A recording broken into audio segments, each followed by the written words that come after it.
Let's turn our attention now to what happened between South Korea and Portugal, because obviously that was, huge in terms of the developments in Group H and how that ended up finishing. I was watching this game more closely than I was Ghana-Uruguay, having to do the live blog as it happened. And this, to be honest, this felt so improbable to me that South Korea would pull this off. It kind of felt like it was inevitable. Portugal would avoid the defeat and South Korea would fall out of the tournament. And then the moment of magic, the moment everyone's been waiting for, from Son, to provide the assist, Hwang Hee-chan, you see how important he is, for the Taeguk Warriors.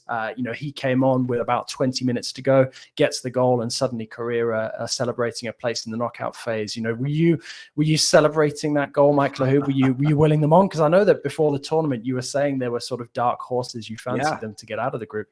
Oh, my goodness. My wife heard me screaming. She thought I stubbed my toe or spilled coffee on myself when the goal went in. This is a Korean team that lives for the drama, JJ. I'm going to give you a stat. Interesting stat.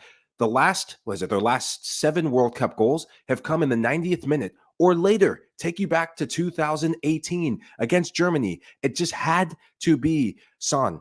Son got the goal against Germany to make it 2-0, last gasp. And I was having flashbacks to that because it came off a set piece. And the Germans throwing so many numbers forward, it came off a set piece similar to what Portugal was trying to do. And I think Portugal, they didn't really have as much to play for. Rotation throughout the team, but the mentality, the belief, if you're South Korea, to make the right substitutions, to have the fitness. That is one thing when you play teams from the Far East. Japan showing it in the second half through their fitness and work rate, their desire. South Korea showing it in this game. Fitness, work rate, desire. There is just a belief about these teams that they can get it done before the final whistle is come and gone. Yeah, absolutely. And I'm glad that you mentioned Asia at the World Cup as well, because this now completes a really impressive performance from Asia. You've got Australia going through, you've got Japan going through. Now you've got South Korea advancing as well. That's a pretty impressive return. And I don't think many people would have fancied, at least maybe 2 of those 3 teams to make it out of the group. But, here we are. What do you make of Asia's showing so far? I love it. I think we talk about the Arab game and the results early on in the World Cup. Saudi Arabia getting that shock result against Argentina. This has been really a good platform for Asian football to thrive, to say, hey, we are not just here to participate. We are here to make some shock results and here to be taken seriously. I think of when I look at my predictions. See, personally, I did have Japan and South Korea going through. And I remember before in the World Cup preview, you, Benj, Nigel, the whole crew told me I was crazy. And yes, I am crazy, but not that crazy to leave them out of going through. I'm excited. I think what Asian teams bring, and all 3 teams, they're different in their own ways, but there's a similarity. The work rate, the togetherness, they will fight for everything before the final whistle is come and gone. And they hold the teams that don't have the right mentality from Europe or South America accountable. And that is really good. Soccer needs that.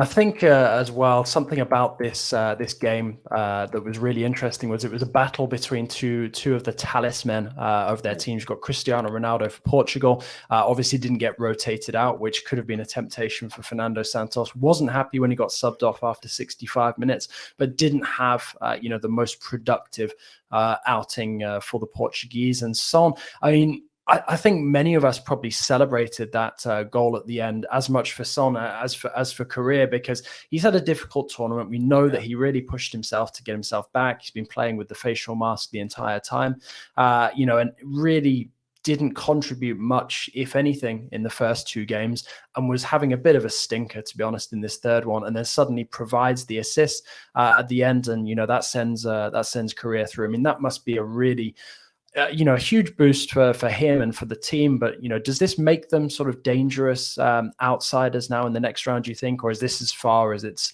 going to go for Korea, and they should just be delighted with getting out of the group?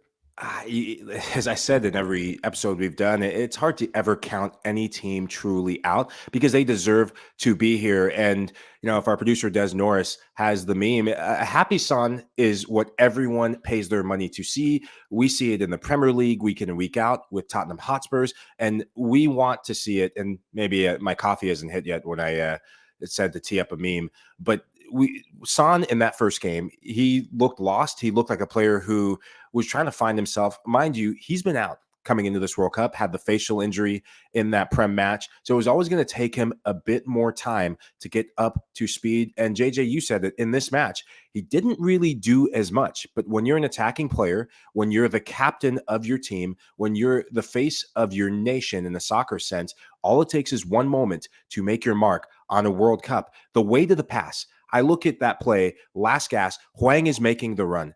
Two things, the weight of the pass from Son, he drags 3 or 4 Portuguese players over to him and then has the audacity to wait for Hwang to time his run. And at the last minute, he slips it through the legs of Dalot and just gives Hwang the angle to then have the finishing touch. That's all you need if you're South Korea, is to get your star players and your key players to get it right one time, because they have the back line and really they have the belief and the aggression and the character to last in games. Yeah, some really interesting comments coming in. Keep them flowing, please, viewers. One just there before, Matt Osmond's saying that they expect the investments in Asian football to continue to pay off for other big countries, and that's definitely going to be something to watch.